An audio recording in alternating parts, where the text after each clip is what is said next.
is Maritime Morning with Andrew Kystal on News 95.7. Our number is 405-6000 or call toll-free 1-877-801-TALK. Now, here is Andrew Kystal with Maritime Morning. 40 years ago, Hollywood and the world was shocked to discover the most bizarre, senseless, and grisly mass murders in American history. One of the victims was 26-year-old actress Sharon Tate, wife of director Roman Polanski.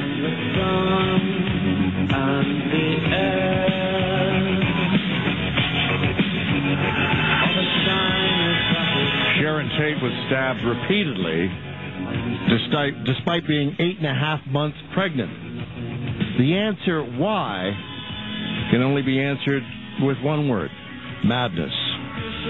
The name of that madness, Charles Mills Manson.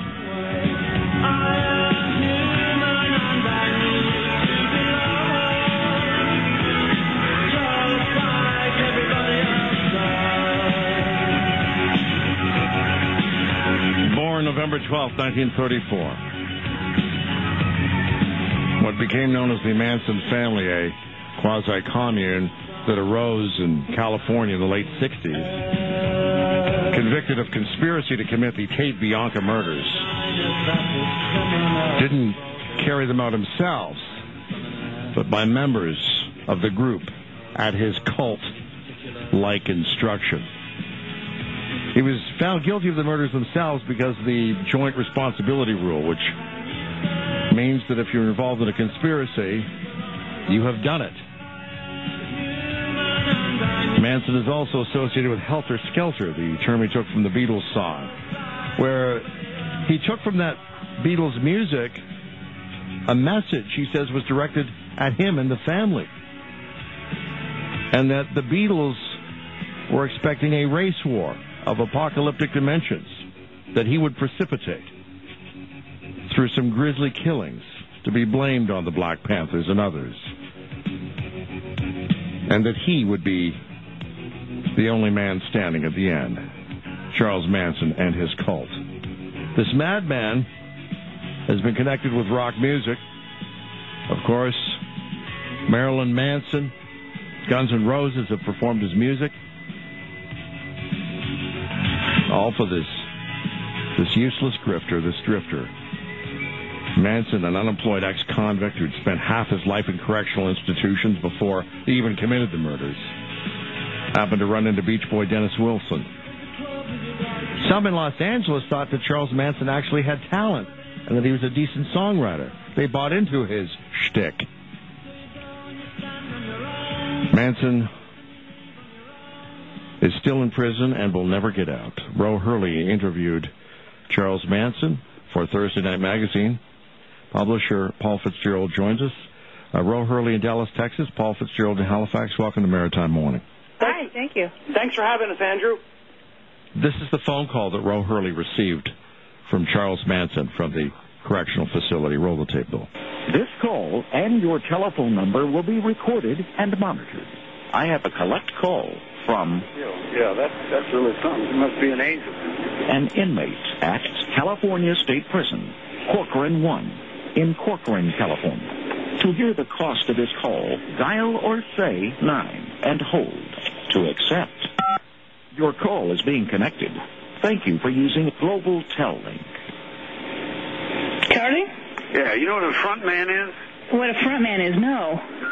Kenny must be your front man. Why? He says you can fly anywhere in the world. You got your own radio show. Yeah, I do. Yeah, and he says you're only 15. I'm only 15. Stop. I'm 43. Oh, yeah, but you got a lot of 15-year-olds in your pocket, right?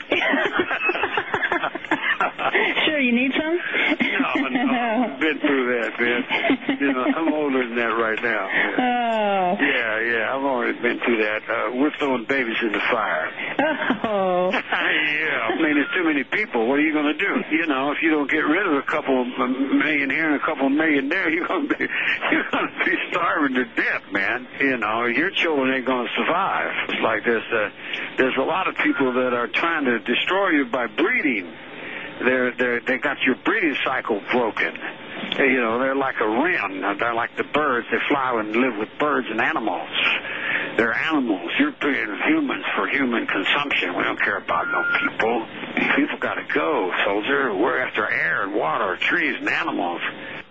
From Corcoran State Prison in California, the words of Charles Manson in discussion with journalist Ro Hurley from Thursday Night Magazine. Ro, talk to us about the interview and your response when Charles Manson's on the line. You were joking with him off the top. Let's talk about that. Oh, okay. Actually, that was a series of interviews. This was just the first of many that I had with him. Trying to build a rapport with him, basically. And I try to remain non-biased.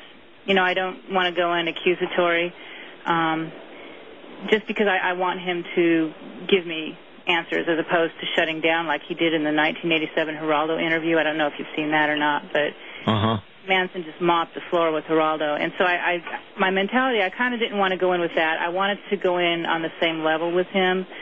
So that's why we were building a rapport at that point. Well, I know Geraldo would disagree when he says mop the floor, right? This is a guy, Geraldo Rivera, that challenged O.J. Simpson to a fight. Yeah. Geraldo's got some